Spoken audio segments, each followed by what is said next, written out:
तो वड्डी खबर का रुख करते हैं। पंजाब दे विच वड्डा बिजली संकट मंडरा रहा है। सूबे के सारे थर्मल प्लांट बंद ने तो सूबे के प्लांटां दे विच सिर्फ 2 तो 4 दिन का कोला ही बचा है, वो भी एमरजेंसी दे लई स्टोर किया गया है। तो फिलहाल नैशनल ग्रिड तो बिजली खरीदी जाएगी। दस दईए कि सोमवार तो यह बिजली की खरीद की जाएगी। 1500 मेगावाट बिजली खरीदी जाएगी, पर जो माल गड्डियां रोकियां गई ने उन्होंने कारण वड्डा बिजली संकट पैदा होंदा नजर आ रहा है। इस सब दे विचाले बिजली कट भी आने वाले दिनों दे विच लग सकते हैं, क्योंकि थर्मल प्लांटां दे कोल ज्यादा जिहड़ा कोला वो नहीं बचा है। PSPCL के CMD वेणु प्रसाद ने भी ये दस्सिया सी कि ज्यादा कोला नहीं बचा है, ज्यादा चंगी स्थिति कोई पंजाब की नहीं है। तो हुण जो नैशनल ग्रिड तो 1500 मेगावाट बिजली खरीदी जाएगी। हालांकि उन्होंने कहा कि पीक आवर्स दे विच जिहड़ा कट लगाया जा सकता है। इस समय बिजली की बहुत ज़्यादा जरूरत सर्दी होने के कारण नहीं है, इसलिए हालात हजे कंट्रोल दे विच ने, पर आने वाले समय दे विच हालात जेकर बिगड़ते हैं तो वड्डे कट भी लगाए जा सकते हैं। तो थर्मल प्लांटां दे विच कोला खत्म होने की वड्डी वजह पंजाब च माल गड्डियां दा ना आउणा। माल गड्डियां बंद होने कारण कोले की सप्लाई ठप हो चुकी है। तो माल गड्डियां बंद होने की वजह है किसानों के धरने। कई थावां ते किसान अजे भी रेलवे लाइनां ते डटे हुए ने, पर किसानों का कहना है कि वो जो सरकारी प्लांट नूं जाण वालियां माल गड्डियां ने कोले दियां उन्हां नूं नहीं रोकणगे।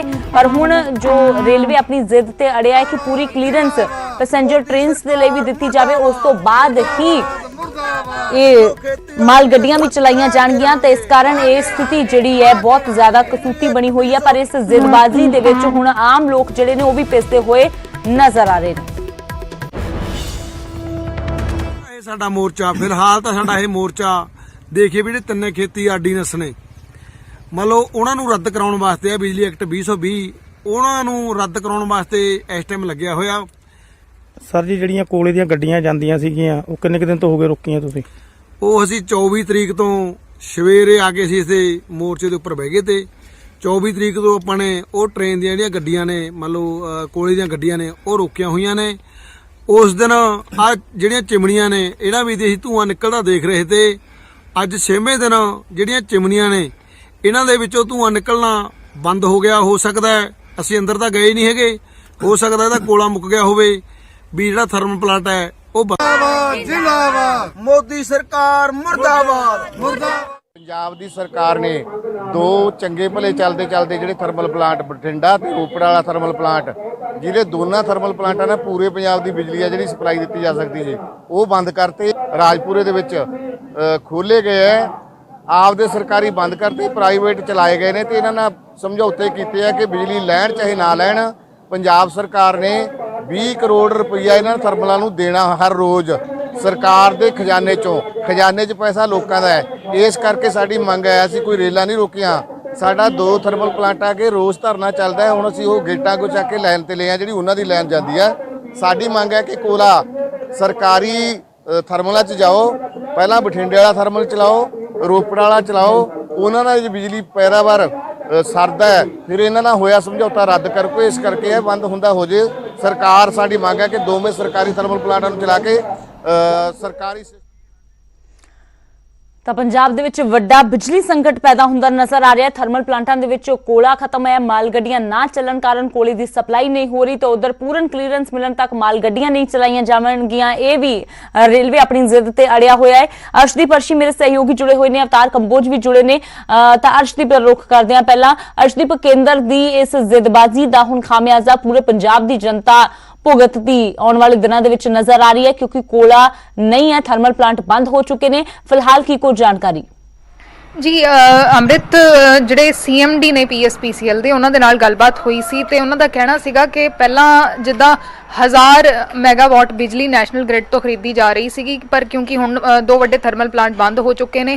ਹਾਲਾਂਕਿ ਗੋਇੰਦਵਾਲ ਜਿਹੜਾ GVK ਥਰਮਲ ਪਲਾਂਟ ਹੈਗਾ ਉੱਥੇ 1 ਯੂਨਿਟ ਚਲਾਇਆ ਗਿਆ, ਲੇਕਿਨ ਹੁਣ ਜਿਹੜੀ ਬਿਜਲੀ ਦੀ ਲੋੜ ਹੈਗੀ ਉਹ ਵੱਧ ਗਈ ਹੈ ਕਿਉਂਕਿ 2 ਵੱਡੇ ਥਰਮਲ ਪਲਾਂਟ ਬੰਦ ਹੋ ਗਏ ਨੇ। ਇਸ ਕਰਕੇ ਸੋਮਵਾਰ ਤੋਂ ਨੈਸ਼ਨਲ ਗ੍ਰਿਡ ਤੋਂ 1500 ਮੈਗਾਵਾਟ ਬਿਜਲੀ ਖਰੀਦੀ ਜਾਵੇਗੀ। ਪਹਿਲਾਂ 1000 ਮੈਗਾਵਾਟ ਖਰੀਦੀ ਜਾ ਰਹੀ ਸੀ। ਲੇਕਿਨ ਨਾਲ ਦੀ ਨਾਲ ਉਹਨਾਂ ਨੇ ਇਹ ਵੀ ਕਿਹਾ ਕਿਉਂਕਿ ਕੁਝ ਦਿਨਾਂ ਦੇ ਵਿੱਚ ਅਸੀਂ ਦੇਖੀਏ ਕਿ ਮੌਸਮ ਕਾਫੀ ਚੇਂਜ ਹੋਇਆ ਤੇ ਸਰਦੀ ਦੀ ਸ਼ੁਰੂਆਤ ਹੋ ਗਈ ਹੈ, ਇਸ ਕਰਕੇ ਮੰਗ ਜਿਹੜੀ ਹੈਗੀ ਹੈ ਬਿਜਲੀ ਦੀ ਉਹ ਕਾਫੀ ਘਟ ਗਈ ਹੈ, ਜਿਸ ਦੇ ਕਰਕੇ ਹਜੇ ਜਿਹੜਾ ਸਿਚੁਏਸ਼ਨ ਥੋੜਾ ਕੰਟਰੋਲ ਦੇ ਵਿੱਚ ਹੈਗੀ ਹੈ, ਮੰਗ ਘਟ ਗਈ ਹੈ। ਜ਼ਿਆਦਾ ਉਹਨਾਂ ਨੇ ਕਿਹਾ ਸੀਗਾ ਕਿ ਹਜੇ ਕੱਟ ਲੱਗਣ ਦੀ ਸੰਭਾਵਨਾ ਨਹੀਂ ਹੈ, ਲੇਕਿਨ ਇਸ ਚੀਜ਼ ਨੂੰ ਅਣਦੇਖਾ ਨਹੀਂ ਕੀਤਾ ਜਾ ਸਕਦਾ ਕਿਉਂਕਿ ਨੈਸ਼ਨਲ ਗ੍ਰਿਡ ਤੋਂ ਜਿਸ ਤਰੀਕੇ ਨਾਲ ਬਿਜਲੀ ਖਰੀਦੀ ਜਾ ਰਹੀ ਹੈ ਉਸ ਦੇ ਵਿੱਚ ਵੀ ਕੋਈ ਪ੍ਰੋਬਲਮ ਆ ਸਕਦੀ ਹੈ।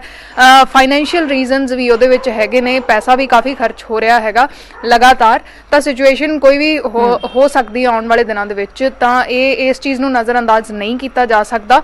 ਲੇਕਿਨ ਜਿਹੜਾ ਜੇ ਅਸੀਂ ਗੱਲ ਕਰੀਏ ਕਿ ਕੁਝ ਪਲਾਂਟਾਂ ਦੇ ਵਿੱਚ ਕੋਲਾ ਬਚਿਆ ਹੋਇਆ ਹੈਗਾ, ਚਾਹੇ 2 ਦਿਨ ਦਾ ਚਾਹੇ 6 ਦਿਨ ਦਾ, ਹਾਲਾਂਕਿ 25 ਦਿਨ ਦਾ ਸਟਾਕ ਰੱਖਣਾ ਹੁੰਦਾ, ਲੇਕਿਨ ਉਹ ਇਸ ਵਾਰ ਫਾਰਮਰ ਐਜੀਟੇਸ਼ਨ ਦੇ ਕਰਕੇ ਨਹੀਂ ਹੋ ਪਾਇਆ ਸਟੋਰ, ਤਾਂ ਉਹ ਸਿਰਫ ਐਮਰਜੈਂਸੀ ਸਿਚੁਏਸ਼ਨ, ਅਗਰ ਨੈਸ਼ਨਲ ਗ੍ਰਿਡ ਵਾਲੇ ਪਾਸਿਓਂ ਕੋਈ ਸਿਚੁਏਸ਼ਨ ਵਿਗੜਦੀ ਨਜ਼ਰ ਆਉਂਦੀ ਹੈ ਤਾਂ ਸਿਰਫ ਉਸ ਦੇ ਲਈ ਉਹ ਜਿਹੜਾ ਕੋਲਾ ਹੈਗਾ ਉਹ ਬਚਾ ਕੇ ਰੱਖਿਆ ਹੋਇਆ ਹੈ। ਜੀ ਅੰਮ੍ਰਿਤ। बिल्कुल अर्शदीप, स्थिति जिहड़ी है जरूर चिंताजनक बनी हुई है। अवतार कंबोज मेरे सहयोगी रोपड़ तो जुड़े ने, तो अवतार थर्मल प्लांट बंद है फिलहाल, की जिहड़े अधिकारी कह रहे ने कि जेकर नैशनल ग्रिड तो बिजली हुण सोमवार तो 1500 मेगावाट खरीदी जाएगी, पर अगे कितना यह सिलसिला कितनी देर तक चल सकेगा ते कोले दी की स्थिति है? जी अमृत, बिल्कुल असी इस वेले रोपड़ दे Guru Gobind Singh super thermal plant दे बाहर खड़े हैं। साडे पिछे नजर आ रहा है गुरु Gobind Singh super thermal plant का यह गेट है। इस तो अंदर प्लांट के अंदर जो प्रोडक्शन होंदी है बिजली की, उस दे विच ओह बिजली पंजाब की जो बिजली की डिमांड नूं पूर्ति करने के लिए वरती जाती है। जेकर इस थर्मल प्लांट की स्थिति की गल करिए तो अक्तूबर महीने दे विच 1 अक्तूबर नूं थर्मल प्लांट के 4 यूनिट बंद कर दिते गए सन, तो उस तो बाद इस महीने दे विच अज 30 अक्तूबर आ चुकी है। इस महीने दे विच केवल 3 दिन के लिए एक 6 नंबर जो यूनिट है उसनूं चलाया गया सी। ਤੇ ਇਸ ਵੇਲੇ ਜੋ ਕੋਲੇ ਦੀ ਸਥਿਤੀ ਇਹ ਹੈ ਕਿ 6 ਦਿਨ ਦਾ ਕੋਲਾ ਕੁੱਲ ਇਸ ਥਰਮਲ ਪਲਾਂਟ ਦੇ ਕੋਲ ਸਟਾਕ ਦੇ ਵਿੱਚ ਮੌਜੂਦ ਹੈ, ਜੋ ਆਉਣ ਵਾਲੇ ਸਮੇਂ ਦੇ ਵਿੱਚ ਕਿਸੇ ਸੰਕਟਕਾਲੀਨ ਸਥਿਤੀ ਦੇ ਲਈ ਵਰਤਿਆ ਜਾ ਸਕਦਾ, ਕਿਉਂਕਿ ਅਧਿਕਾਰਿਕ ਜੋ ਸੂਤਰ ਦੱਸ ਰਹੇ ਹਨ ਕਿ ਲਗਾਤਾਰ ਪਲਾਂਟ ਨੂੰ ਬੰਦ ਕੀਤਾ ਹੋਇਆ ਹੈ ਕੋਲਾ, ਕਿਉਂਕਿ ਪਿੱਛੋਂ ਜਦੋਂ ਕਿਸਾਨਾਂ ਦਾ ਰੇਲ ਰੋਕੋ ਅੰਦੋਲਨ ਚੱਲ ਰਿਹਾ ਹੈ, ਲਗਾਤਾਰ ਰੇਲਾਂ ਦਾ ਚੱਕਾ ਜਾਮ ਹੈ ਤੇ ਜੋ ਮਾਲ ਗੱਡੀਆਂ ਉਹ ਵੀ ਨਹੀਂ ਆ ਰਹੀਆਂ ਤੇ ਮਾਲ ਗੱਡੀਆਂ ਦੇ ਰਾਹੀਂ ਹੀ ਕੋਲੇ ਦੀ ਪੂਰਤੀ ਹੁੰਦੀ ਹੈ। ਅਤੇ ਇਸ ਥਰਮਲ ਪਲਾਂਟ ਕੋਲ ਇਸ ਵੇਲੇ 6 ਦਿਨ ਦਾ ਕੇਵਲ ਕੋਲਾ ਬਾਕੀ ਹੈ ਤੇ ਨੈਸ਼ਨਲ ਗ੍ਰਿਡ ਤੋਂ ਜੋ ਪਾਵਰਕੌਮ ਹੈ ਇਸ ਵੇਲੇ ਬਿਜਲੀ ਖਰੀਦ ਰਿਹਾ ਹੈ। ਨੈਸ਼ਨਲ ਗ੍ਰਿਡ ਦੇ ਨਾਲ ਜੋ ਹੋਰ ਸਰੋਤ ਨੇ ਉਹਨਾਂ ਦੇ ਕੋਲੋਂ ਬਿਜਲੀ ਦੀ ਪੂਰਤੀ ਕੀਤੀ ਜਾ ਰਹੀ ਹੈ, ਬਿਜਲੀ ਖਰੀਦੀ ਜਾ ਰਹੀ ਹੈ। ਤੇ ਆਉਣ ਵਾਲੇ ਸਮੇਂ ਦੇ ਵਿੱਚ ਜੇਕਰ ਸਪੋਜ਼ ਕਰ ਲਓ ਨੈਸ਼ਨਲ ਗ੍ਰਿਡ ਤੋਂ ਜਦੋਂ ਬਿਜਲੀ ਖਰੀਦਦੇ ਉਹਦੇ ਵਿੱਚ ਕੋਈ ਦਿੱਕਤ ਆਉਂਦੀ ਹੈ ਤਾਂ ਉਸ ਵੇਲੇ ਜੋ ਸੰਕਟਕਾਲੀਨ ਸਥਿਤੀ ਹੋਵੇਗੀ ਉਸ ਦੇ ਵਿੱਚ ਥਰਮਲ ਪਲਾਂਟ ਨੂੰ ਚਲਾਇਆ ਜਾ ਸਕੇਗਾ। ਜਿਵੇਂ ਪੰਜਾਬ ਦੇ ਹੋਰ 2 ਸਰਕਾਰੀ ਅਤੇ 3 ਜੋ ਗੈਰ ਸਰਕਾਰੀ 5 ਥਰਮਲ ਪਲਾਂਟ ਇਸ ਵੇਲੇ ਜੋ ਬੰਦ ਪਏ ਨੇ ਉਹਨਾਂ ਦੇ ਵਿੱਚ ਵੀ ਕੋਲੇ ਦੀ ਸਥਿਤੀ ਜੋ ਸੀਮਿਤ ਰਹਿ ਚੁੱਕੀ ਹੈ। ਇਸੇ ਤਰ੍ਹਾਂ ਰੋਪੜ ਦਾ ਜੋ ਇਹ ਥਰਮਲ ਪਲਾਂਟ ਹੈ ਇਸ ਦੇ ਵਿੱਚ ਕੇਵਲ 6 ਦਿਨ ਦਾ ਕੋਲੇ ਦਾ ਸਟਾਕ ਮੌਜੂਦ ਹੈ, ਜਿਸ ਨੂੰ ਜੋ ਅਧਿਕਾਰਿਕ ਸੂਤਰ ਇਹ ਦੱਸਦੇ ਨੇ ਕਿ ਆਉਣ ਵਾਲੇ ਸਮੇਂ ਦੇ ਵਿੱਚ ਜੋ ਸੰਕਟਕਾਲੀਨ ਸਥਿਤੀ ਜੇਕਰ ਪੈਦਾ ਹੁੰਦੀ ਹੈ ਤਾਂ ਇਸ ਕੋਲੇ ਨੂੰ ਵਰਤਿਆ ਜਾਵੇਗਾ ਤੇ ਇਸ ਥਰਮਲ ਪਲਾਂਟ ਨੂੰ ਚਲਾਇਆ ਜਾਵੇਗਾ। ਤੇ ਗੱਲ ਨਿਰਭਰ ਕਰੇਗੀ ਕਿਉਂਕਿ ਕੁਝ 6 ਦਿਨ ਦਾ ਸਟਾਕ ਕੁੱਲ ਇਸ ਥਰਮਲ ਪਲਾਂਟ ਕੋਲ ਇਸ ਵਕਤ ਮੌਜੂਦ ਹੈ। 4 ਯੂਨਿਟ ਨੇ ਜੋ ਇਸ ਥਰਮਲ ਪਲਾਂਟ ਦੇ ਚਲਾਏ ਜਾਂਦੇ ਨੇ ਤੇ ਜੇਕਰ 4 ਯੂਨਿਟਾਂ ਨੂੰ ਫੁੱਲ ਕੈਪੈਸਿਟੀ ਦੇ ਉੱਪਰ ਚਲਾਇਆ ਜਾਵੇ ਤਾਂ ਕੋਲਾ 6 ਦਿਨ ਦੇ ਵਿੱਚ ਖਤਮ ਹੋ ਜਾਵੇਗਾ। ਲੇਕਿਨ ਆਉਣ ਵਾਲੀ ਜੋ ਸਥਿਤੀ ਨੂੰ ਨਜਿੱਠਣ ਲਈ ਜੇਕਰ 4 ਯੂਨਿਟਾਂ ਦੀ ਬਜਾਏ 2 ਯੂਨਿਟ ਜਾਂ 1 ਯੂਨਿਟ ਇਸ ਤਰ੍ਹਾਂ ਪੜਾਅਵਾਰ ਚਲਾਏ ਜਾਂਦੇ ਹਨ ਤਾਂ ਉਸ ਤੇ ਨਿਰਭਰ ਕਰੇਗਾ ਕਿ 6 ਦਿਨ ਦਾ ਕੋਲਾ ਕਿੰਨੇ ਦਿਨ ਵਿੱਚ ਸਮਾਪਤ ਹੋਵੇਗਾ। ਲੇਕਿਨ ਆਉਣ ਵਾਲੇ ਸਮੇਂ ਦੇ ਵਿੱਚ ਕਿਉਂਕਿ ਜੋ ਸਥਿਤੀ ਬਣੀ ਹੋਈ ਹੈ, ਰੇਲਾਂ ਦਾ ਫਿਲਹਾਲ ਚੱਕਾ ਜਾਮ ਹੈ ਤੇ ਹਜੇ ਕੁਝ ਸਾਹਮਣੇ ਨਜ਼ਰ ਨਹੀਂ ਆ ਰਿਹਾ ਕਿ ਕਦੋਂ ਤੱਕ ਰੇਲਾਂ ਬਹਾਲ ਹੋ ਸਕਦੀਆਂ ਹਨ, ਕਦੋਂ ਤੱਕ ਜੋ ਰੇਲ ਆਵਾਜਾਈ ਬਹਾਲ ਹੋਵੇਗੀ ਤੇ ਕੋਲੇ ਦੀ ਪੂਰਤੀ ਹੋ ਸਕੇਗੀ। ਉਸ ਵੇਲੇ ਤੱਕ ਤਾਂ ਸਥਿਤੀ ਕੁੱਲ ਮਿਲਾ ਕੇ ਇਹੀ ਹੈ ਕਿ 6 ਦਿਨ ਦਾ ਕੋਲੇ ਦਾ ਸਟਾਕ ਕੇਵਲ ਅਵਤਾਰ ਕਿਤੇ 4 ਦਿਨ ਦਾ ਤਾਂ ਕਿਤੇ 6 ਦਿਨ ਦਾ ਕੋਲਾ ਬਚਿਆ, ਇਸ ਤੋਂ ਜ਼ਿਆਦਾ ਕੋਲਾ ਕਿਸੇ ਵੀ ਥਰਮਲ ਪਲਾਂਟ ਦੇ ਵਿੱਚ ਨਹੀਂ ਹੈ। ਤਾਂ ਅਰਸ਼ਦੀਪ, ਜੇਕਰ ਗੱਲ ਕੀਤੀ ਜਾਵੇ ਤਾਂ ਰੇਲਵੇ ਸਿੱਧੇ ਤੌਰ ਤੇ ਕਹਿ ਰਿਹਾ ਕਿ ਪੂਰਨ ਤੌਰ ਤੇ ਕਲੀਅਰੈਂਸ ਜਦੋਂ ਤੱਕ ਨਹੀਂ ਮਿਲਦੀ ਅਸੀਂ ਮਾਲ ਗੱਡੀਆਂ ਨਹੀਂ ਚਲਾਵਾਂਗੇ। ਹਾਲਾਂਕਿ ਕਿਸਾਨਾਂ ਦਾ ਜਿਹੜਾ ਇੱਕਾ ਤੁੱਕਾ ਧਰਨਾ ਰੇਲਵੇ ਲਾਈਨਾਂ ਤੇ ਜਾਰੀ ਹੈ ਉਹ ਵੀ ਸਾਫ਼ ਤੌਰ ਤੇ ਕਹਿ ਰਹੇ ਨੇ ਕਿ ਅਸੀਂ ਮਾਲ ਗੱਡੀਆਂ ਦੇ ਲਈ ਉਸ ਨੂੰ ਨਹੀਂ ਰੋਕ ਰਹੇ। ਜੇਕਰ ਜੰਡਿਆਲਾ ਗੁਰੂ ਦੀ ਗੱਲ ਕਰੀਏ ਤਾਂ ਉਹ ਵੀ ਕਹਿ ਰਹੇ ਨੇ ਕਿ ਡਾਇਵਰਟ ਅਸੀਂ ਕਰਨ ਨੂੰ ਤਿਆਰ ਆ, ਜ਼ਿਆਦੀ ਗੱਲ ਹੈ ਤਾਂ ਅਸੀਂ ਮਾਲ ਗੱਡੀਆਂ ਦੇ ਲਈ ਪਿੱਛੇ ਵੀ ਹਟਣ ਨੂੰ ਤਿਆਰ ਆ। ਪਰ ਜੋ ਹੁਣ ਰੇਲਵੇ ਦੇ ਵੱਲੋਂ ਇਹ ਸ਼ਰਤ ਲਗਾ ਦਿੱਤੀ ਗਈ ਹੈ ਕਿ ਪੈਸੇਂਜਰ ਟ੍ਰੇਨਸ ਵੀ ਨਾਲ ਚਲਾਉਣ ਦੀ ਇਜਾਜ਼ਤ ਦਿੱਤੀ ਜਾਵੇ, ਬਲਕਿ ਪੈਸੇਂਜਰ ਟ੍ਰੇਨਸ ਦੀ ਜੇਕਰ ਗੱਲ ਕਰੀਏ ਉਹ ਰੋਕ ਤਾਂ ਖੁਦ ਕੋਰੋਨਾ ਦੇ ਚੱਲਦਿਆਂ ਕੇਂਦਰ ਸਰਕਾਰ ਦੇ ਵੱਲੋਂ ਹੀ ਲਗਾਈ ਗਈ ਸੀ।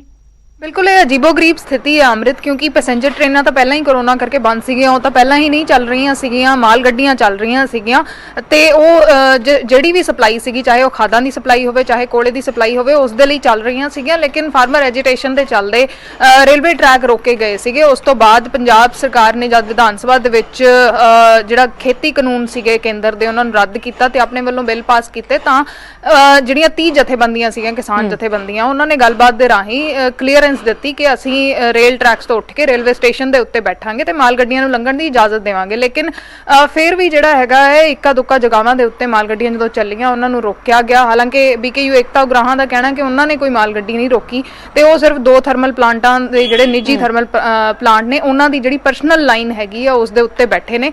ਲੇਕਿਨ ਉਹਨਾਂ ਦਾ ਕਹਿਣਾ ਸੀ ਕੱਲ ਵੀ ਜਿਹੜੀ ਮੀਟਿੰਗ ਹੋਈ ਹੈ ਕਿ ਕੇਂਦਰ ਇਸ ਨੂੰ ਬਹਾਨਾ ਬਣਾ ਰਿਹਾ ਹੈ। ਲੇਕਿਨ ਇੱਕ ਸਾਫ਼ ਤੌਰ ਤੇ ਜੇ ਅਸੀਂ ਗੱਲ ਕਰੀਏ ਕਿ ਫਾਰਮਰ ਐਜੀਟੇਸ਼ਨ ਜਿਹੜੀਆਂ ਗੱਲਾਂ ਤੇ ਸ਼ੁਰੂ ਹੋਈ ਸੀਗੀ ਉਹ ਵੀ ਹੁਣ ਇੱਕ ਕਿਸਮ ਦੇ ਨਾਲ ਕਿਸੇ ਹੋਰ ਪਾਸੇ ਜਾਂਦੀ ਇਸ ਦੇ ਨਾਲ ਦਿਖਾਈ ਦੇ ਰਹੀ ਹੈ ਕਿ ਜਿੱਥੇ 30 ਜਥੇਬੰਦੀਆਂ ਗੱਲ ਕਰ ਰਹੀਆਂ ਸੀਗੀਆਂ ਕਿ ਕੇਂਦਰ ਵੱਲ ਨੂੰ ਨਿਸ਼ਾਨਾ ਸੇਧਿਆ ਜਾਵੇਗਾ, ਉੱਥੇ ਪੰਜਾਬ ਸਰਕਾਰ ਦੇ ਵੱਲ ਵੀ ਨਿਸ਼ਾਨਾ ਹੁੰਦਾ ਨਜ਼ਰ ਆ ਰਿਹਾ, ਜਿੱਥੇ ਇਹ ਗੱਲ ਹੋ ਰਹੀ ਹੈ ਕਿ ਜਿਹੜੇ ਪ੍ਰਾਈਵੇਟ ਥਰਮਲ ਪਲਾਂਟ ਨੇ ਉਹਨਾਂ ਨੂੰ ਬੰਦ ਕਰਕੇ ਸਿਰਫ ਸਰਕਾਰੀ ਥਰਮਲ ਪਲਾਂਟ ਚਲਾਏ ਜਾਣ। ਲੇਕਿਨ ਜਦ ਤੱਕ ਕੇਂਦਰ ਨਾਲ ਸਥਿਤੀ ਨਹੀਂ ਸੁਧਰਦੀ, ਜਦ ਤੱਕ ਰੇਲਵੇ ਅਲਾਉ ਨਹੀਂ ਕਰਦਾ ਮਾਲ ਗੱਡੀਆਂ ਨੂੰ, ਉਦੋਂ ਤੱਕ ਪੰਜਾਬ ਦੇ ਲਈ ਇੱਕ ਸਿਚੁਏਸ਼ਨ ਜਿਹੜੀ ਹੈਗੀ ਆ ਉਹ ਜ਼ਰੂਰ ਚਿੰਤਾਜਨਕ ਬਣਦੀ ਨਜ਼ਰ ਆ ਰਹੀ ਹੈ। ਬਿਲਕੁਲ ਅਰਸ਼ਦੀਪ, ਫਿਲਹਾਲ ਰੇਲਵੇ ਦੇ ਨਾਲ ਪੰਜਾਬ ਸਰਕਾਰ ਦੀ ਕੋਈ ਗੱਲਬਾਤ ਸਿਰੇ ਚੜ੍ਹਦੀ ਹੈ ਜਾਂ ਫਿਰ ਰੇਲਵੇ ਇਸੇ ਤਰ੍ਹਾਂ ਆਪਣੀ ਜ਼ਿੱਦ ਤੇ ਅੜਿਆ ਰਹਿੰਦਾ ਹੈ, ਤੇ ਜੇਕਰ ਇਸੇ ਤਰ੍ਹਾਂ ਇਹ ਜ਼ਿੱਦ ਚੱਲਦੀ ਹੈ ਤਾਂ ਪੰਜਾਬ ਦੀ ਸਥਿਤੀ ਕਿਸ ਤਰ੍ਹਾਂ ਦੀ ਹੁੰਦੀ ਹੈ ਇਹ ਫਿਲਹਾਲ ਦੇਖਣਾ ਹੋਵੇਗਾ। ਸ਼ੁਕਰੀਆ ਅਰਸ਼ਦੀਪ ਇਸ तमाम ਜਾਣਕਾਰੀ ਦੇ ਲਈ। ਅਵਤਾਰ ਮੇਰੇ ਸਹਿਯੋਗੀ ਜੁੜੇ ਰੋਪੜ ਤੋਂ, ਅਵਤਾਰ ਤੁਹਾਡਾ ਵੀ ਸ਼ੁਕਰੀਆ। ਤਾਂ ਫਿਲਹਾਲ ਸਾਰੇ ਥਰਮਲ ਦੇ ਵਿੱਚ 2 ਤੋਂ 4 ਦਿਨ ਦਾ ਕੋਲਾ ਜਾਂ ਵੱਧ ਤੋਂ ਵੱਧ ਕਿਸੇ ਥਰਮਲ ਦੇ ਵਿੱਚ 6 ਦਿਨ ਦਾ ਕੋਲਾ ਬਚਿਆ ਹੈ ਜੋ ਐਮਰਜੈਂਸੀ ਦੇ ਲਈ ਬਚਾ ਕੇ ਰੱਖਿਆ ਗਿਆ ਹੈ, ਨਹੀਂ ਤਾਂ ਹਰ ਪਾਸੇ ਕੋਲੇ ਦੀ ਘਾਟ ਨਜ਼ਰ ਆ ਰਹੀ ਹੈ ਜੋ ਕਿ ਇੱਕ ਵੱਡੇ ਬਿਜਲੀ ਸੰਕਟ ਦਾ ਇਸ਼ਾਰਾ ਕਰ ਰਹੀ ਹੈ।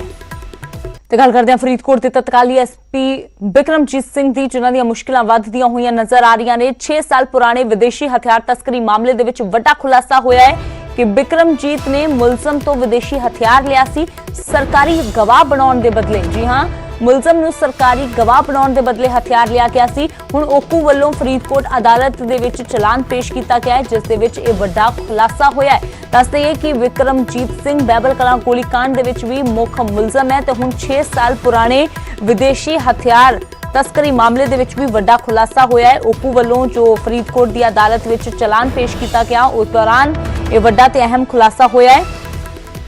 ਤਾਂ ਨਰੇਸ਼ ਸੇਠੀ ਮੇਰੇ ਸਹਿਯੋਗੀ ਜ਼ਿਆਦਾ ਜਾਣਕਾਰੀ ਲਈ ਜੁੜੇ ਨੇ। ਤਾਂ ਨਰੇਸ਼, ਫਿਲਹਾਲ ਕੀ ਕੁਝ ਅਪਡੇਟ ਇਸ ਪੂਰੇ ਮਾਮਲੇ ਦੇ ਵਿੱਚ? ਬਿਲਕੁਲ ਅਮਰ, 6 ਸਾਲ ਪੁਰਾਣਾ ਇੱਕ ਵਿਦੇਸ਼ੀ ਤਸਕਰੀ ਹਥਿਆਰ ਮਾਮਲਾ ਜਿਸ ਵਿੱਚ ਕਈ ਵਿਦੇਸ਼ੀ ਹਥਿਆਰ ਸਮਗਲ ਹੋ ਕੇ ਬਾਅਦ ਵਿੱਚ ਉਹਨਾਂ ਦੇ ਜਾਲੀ ਦਸਤਾਵੇਜ਼ ਤਿਆਰ ਕਰਕੇ ਉਹਨਾਂ ਨੂੰ ਗਾਂਹ ਵੇਚਿਆ ਗਿਆ ਸੀ। ਔਰ ਇਸ ਮਾਮਲੇ ਵਿੱਚ ਬਾਅਦ ਵਿੱਚ ਕੁਝ ਗੈਂਗਸਟਰਾਂ ਦੀ ਗ੍ਰਿਫਤਾਰੀ ਤੋਂ ਬਾਅਦ ਇਸ ਸਬੰਧ ਵਿੱਚ ਖੁਲਾਸੇ ਹੋਏ ਸਨ ਕਿ ਜਿਹੜੇ ਵਿਦੇਸ਼ੀ ਹਥਿਆਰ ਹੈ ਉਹਨਾਂ ਦੇ ਜਾਲੀ ਦਸਤਾਵੇਜ਼ ਕਰਕੇ ਗਾਂਹ ਅੱਗੇ ਜਿਹੜੇ ਵੇਚੇ ਗਏ ਸੀ। ਔਰ ਇਸ ਮਾਮਲੇ ਵਿੱਚ ਹੀ ਇੱਕ ਜਿਹੜਾ ਮੁਲਜ਼ਮ ਪੰਕਜ ਬਾਂਸਲ ਹੈ ਉਸ ਨੂੰ ਜਿਹੜੇ ਉਸ ਵੇਲੇ ਦੇ ਜਿਹੜੀ ਜਾਂਚ ਕਮੇਟੀ ਬਣੀ ਸੀ ਐਸਪੀ ਬਿਕਰਮਜੀਤ ਸਿੰਘ ਵੱਲੋਂ ਜਿਹੜੀ ਇਸ ਮਾਮਲੇ ਦੀ ਜਾਂਚ ਕੀਤੀ ਜਾ ਰਹੀ ਸੀ ਔਰ ਉਸ ਮਾਮਲੇ ਵਿੱਚ ਪੰਕਜ ਬਾਂਸਲ ਨੂੰ ਇੱਕ ਰਾਇਤ ਦਿੰਦੇ ਹੋਏ ਉਹਨਾਂ ਨੂੰ ਸਰਕਾਰੀ ਗਵਾਹ ਬਣਾਇਆ ਗਿਆ ਸੀ। ਔਰ ਇਸ ਸਰਕਾਰੀ ਗਵਾਹ ਬਣਾਉਣ ਦੇ ਚੱਲਦੇ ਉਹਨਾਂ ਤੋਂ ਇੱਕ ਵਿਦੇਸ਼ੀ ਹਥਿਆਰ ਜਿਹੜਾ ਉਪਹਾਰ ਦੇ ਵਜੋਂ ਜਿਹੜਾ ਉਹਨਾਂ ਨੂੰ ਲਿਆ ਗਿਆ ਸੀਗਾ। ਔਰ ਇਹ ਸਾਰੇ ਖੁਲਾਸੇ ਜਿਹੜੇ ਹੁਣ ਜਿਹੜੀ ਇਸ ਮਾਮਲੇ ਦੀ ਜਾਂਚ ਓਕੋ ਦੀ ਜਿਹੜੀ ਟੀਮ ਕਰ ਰਹੀ ਹੈ ਉਸ ਵੱਲੋਂ ਜਿਹੜਾ ਜਿਹੜਾ ਚਲਾਨ ਪੇਸ਼ ਕੀਤਾ ਗਿਆ ਪੰਕਜ ਬਾਂਸਲ ਦੇ ਖਿਲਾਫ, ਉਸ ਵਿੱਚ ਇਹ ਸਾਰੇ ਖੁਲਾਸੇ ਹੋਏ ਹਨ ਕਿ ਐਸਪੀ ਬਿਕਰਮਜੀਤ ਸਿੰਘ ਵੱਲੋਂ ਵਿਦੇਸ਼ੀ ਹਥਿਆਰ ਲੈ ਕੇ ਜਿਹੜਾ ਮੁਲਜ਼ਮ ਨੂੰ ਸਰਕਾਰੀ ਗਵਾਹ ਬਣਾਇਆ ਗਿਆ ਸੀਗਾ ਔਰ ਉਸ ਨਾਲ ਕੁਝ ਰਾਇਤ ਕੀਤੀ ਗਈ ਸੀਗੀ। ਹੁਣ ਇਹ ਦੇਖਣਾ ਹੋਏਗਾ ਕਿ ਹੁਣ ਇਸ ਮਾਮਲੇ ਵਿੱਚ ਓਕੋ ਟੀਮ ਨੇ ਜਿਹੜੀ ਹੈ ਐਸਪੀ ਬਿਕਰਮਜੀਤ ਸਿੰਘ ਤੋਂ ਕਿਸ ਤਰ੍ਹਾਂ ਦੀ ਪੁੱਛਗਿੱਛ ਕਰਦੀ ਹੈ ਜਾਂ ਇਸ ਮਾਮਲੇ ਵਿੱਚ ਕਿਸ ਤਰ੍ਹਾਂ ਦੀ ਗਾਂ ਉਹਨਾਂ ਦੇ ਖਿਲਾਫ ਕਾਰਵਾਈ ਕਰਦੀ ਹੈ, ਇਹ ਹਜੇ ਆਉਣ ਵਾਲਾ ਸਮਾਂ ਦੱਸੇਗਾ। ਪਰ ਫਿਲਹਾਲ ਜੇ ਦੱਸ ਦਈਏ ਤਾਂ ਬਿਕਰਮਜੀਤ ਸਿੰਘ ਜਿਹੜੇ ਕਿ ਬਹਿਬਲ ਗੋਲੀकांड ਵਿੱਚ ਵੀ ਜਿਹੜੇ ਆਰੋਪੀ ਨੇ ਉਹਨਾਂ ਦੀਆਂ ਮੁਸ਼ਕਲਾਂ ਇਸ ਮਾਮਲੇ ਦੇ ਸੰਬੰਧ ਵਿੱਚ ਕਾਫੀ ਜਿਹੜੀਆਂ ਵੱਧ ਸਕਦੀਆਂ ਹਨ। ਜੀ ਨਰੇਸ਼, ਸ਼ੁਕਰੀਆ ਫਿਲਹਾਲ ਇਸ तमाम ਜਾਣਕਾਰੀ ਦੇ ਲਈ। ਤਾਂ ਬਹਿਬਲ ਕਲਾਂ ਗੋਲੀकांड ਦੇ ਵਿੱਚ ਮੁੱਖ ਮੁਲਜ਼ਮ ਬਿਕਰਮਜੀਤ ਸਿੰਘ ਦੀਆਂ ਮੁਸ਼ਕਲਾਂ ਵੱਧਦੀਆਂ ਨਜ਼ਰ ਆ ਰਹੀਆਂ ਨੇ। 6 ਸਾਲ ਪੁਰਾਣੇ ਵਿਦੇਸ਼ੀ ਹਥਿਆਰ ਤਸਕਰੀ ਮਾਮਲੇ ਦੇ ਵਿੱਚ ਵੱਡਾ ਖੁਲਾਸਾ ਹੋਇਆ ਹੈ ਕਿ ਮੁਲਜ਼ਮ ਨੂੰ ਗਵਾਹ ਬਣਾਉਣ ਦੇ ਬਦਲੇ ਬਿਕਰਮਜੀਤ ਨੇ ਉਸ ਦੇ ਕੋਲੋਂ ਵਿਦੇਸ਼ੀ ਹਥਿਆਰ ਲਿਆ ਸੀ। ब्रेक तो बाद एक बार फिर तुहाडा स्वागत है। फूड बिजनेस करने वालियां दे लई पंजाब सरकार दा हुक्म है कि दिसंबर 2020 तक खुद नूं रजिस्टर करवाओ। जी हां, सेहत मंत्री बलबीर सिंह सिद्धू दे वल्लों कहा गया है कि फूड सेफ्टी विभाग दे कोल खुद नूं रजिस्टर करवाया जावे। दिसंबर 2020 तक हैल्थ फिटनेस सर्टिफिकेट भी लेना जरूरी होवेगा तो क्वालिटी मापदंडां ते खरा उतरिया जावे ते जो कोई क्वालिटी मापदंड पूरे नहीं करेगा तो उसनूं 10 लाख रुपए तक दा जुर्माना हो सकता है। ਤਾਂ ਫੂਡ ਬਿਜ਼ਨਸ ਕਰਨ ਵਾਲਿਆਂ ਦੇ ਲਈ ਪੰਜਾਬ ਸਰਕਾਰ ਦਾ ਹੁਕਮ ਹੈ ਕਿ ਦਸੰਬਰ 2020 ਤੱਕ ਖੁਦ ਨੂੰ ਰਜਿਸਟਰਡ ਕਰਵਾਇਆ ਜਾਵੇ। ਤੇ ਅਗਲੀ ਖਬਰ ਦਾ ਰੁਖ ਕਰਦੇ ਹਾਂ। ਗੰਦਲੇ ਹੁੰਦੇ ਚੌਗਿਰਦੇ ਨੂੰ ਬਚਾਉਣ ਦੇ ਲਈ ਹੁਣ ਕੇਂਦਰ ਸਰਕਾਰ ਨੇ ਇੱਕ ਨਵੇਂ ਕਮਿਸ਼ਨ ਦਾ ਐਲਾਨ ਕੀਤਾ ਹੈ। ਸੁਪਰ ਪਾਵਰ ਇਹ ਕਮਿਸ਼ਨ ਸਖਤੀ ਨਾਲ ਹਵਾ ਪ੍ਰਦੂਸ਼ਣ ਨੂੰ ਰੋਕੇਗਾ ਤਾਂ ਜੋ ਲਗਾਤਾਰ ਵਧ ਰਹੀ ਪ੍ਰਦੂਸ਼ਣ ਦੀ ਸਮੱਸਿਆ ਦਾ ਹੱਲ ਕੀਤਾ ਜਾ ਸਕੇ।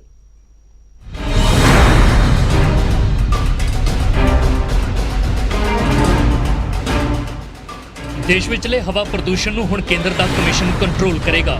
ਇੱਕ ਆਰਡੀਨੈਂਸ ਦੇ ਜ਼ਰੀਏ ਕੇਂਦਰ ਨੇ ਇੱਕ ਸੁਪਰ ਪਾਵਰ ਕਮਿਸ਼ਨ ਦਾ ਗਠਨ ਕੀਤਾ ਹੈ ਜੋ ਹਵਾ ਪ੍ਰਦੂਸ਼ਣ ਨੂੰ ਰੋਕਣ ਦੇ ਲਈ ਸਖਤ ਕਦਮ ਚੁੱਕੇਗਾ।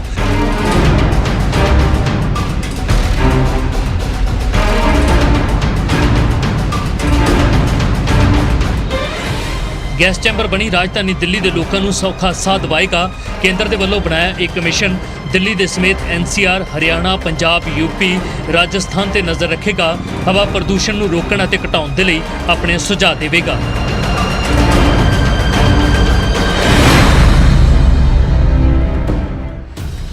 ਕਮਿਸ਼ਨ ਦੇ ਵੱਲੋਂ ਪਰਾਲੀ ਸਾੜਨ ਨਾਲ ਪੈਦਾ ਹੋਏ ਧੂਏ, ਇੰਡਸਟਰੀ, ਧੂੜ ਮਿੱਟੀ ਅਤੇ ਵਾਹਨਾਂ ਤੋਂ ਪੈਦਾ ਹੋਏ ਪ੍ਰਦੂਸ਼ਣ ਦਾ ਅਧਿਐਨ ਕੀਤਾ ਜਾਵੇਗਾ। ਪ੍ਰਦੂਸ਼ਣ ਦੇ ਸੰਬੰਧੀ ਮਿਲੀਆਂ ਸ਼ਿਕਾਇਤਾਂ ਦੇ ਨਾਲ-ਨਾਲ ਕਮਿਸ਼ਨ ਖੁਦ ਵੀ ਅਜਿਹੇ ਮਾਮਲਿਆਂ ਦਾ ਨੋਟਿਸ ਲਵੇਗਾ। ਪ੍ਰਦੂਸ਼ਣ ਰੋਕਣ ਦੇ ਲਈ ਕਮਿਸ਼ਨ ਸਖਤ ਹੁਕਮ ਜਾਰੀ ਕਰ ਸਕਦਾ ਹੈ ਅਤੇ ਹੁਕਮਾਂ ਦੀ ਉਲੰਘਣਾ ਸਜ਼ਾਯੋਗ ਅਪਰਾਧ ਗਿਣੀ ਜਾਵੇਗੀ। ਅਜਿਹੇ ਵਿੱਚ ਕਮਿਸ਼ਨ ਨਿਯਮ ਤੋੜਨ ਵਾਲਿਆਂ ਨੂੰ 1 ਕਰੋੜ ਤੱਕ ਦਾ ਜੁਰਮਾਨਾ ਲਾ ਸਕਦਾ ਹੈ, 5 ਸਾਲ ਦੀ ਕੈਦ ਦੀ ਸਜ਼ਾ ਸੁਣਾ ਸਕਦਾ ਹੈ ਜਾਂ ਫਿਰ ਦੋਵੇਂ ਸਜ਼ਾਵਾਂ ਦੇ ਸਕਦਾ ਹੈ। ਕਮਿਸ਼ਨ ਦਾ ਫੈਸਲਾ ਕਿਸੇ ਵੀ ਸੂਬੇ ਜਾਂ ਏਜੰਸੀ ਦੇ ਫੈਸਲੇ ਤੋਂ ਉੱਪਰ ਹੋਵੇਗਾ ਅਤੇ ਫੈਸਲੇ ਨੂੰ NGT ਵਿੱਚ ਹੀ ਚੁਣੌਤੀ ਦਿੱਤੀ ਜਾ ਸਕੇਗੀ। ਹੁਣ ਤੁਹਾਨੂੰ ਦੱਸਦੇ ਹਾਂ ਕਿ ਉਹ ਕਮਿਸ਼ਨ ਬਣੇਗਾ ਕਿਵੇਂ ਤੇ ਕਿਵੇਂ ਕੰਮ ਕਰੇਗਾ।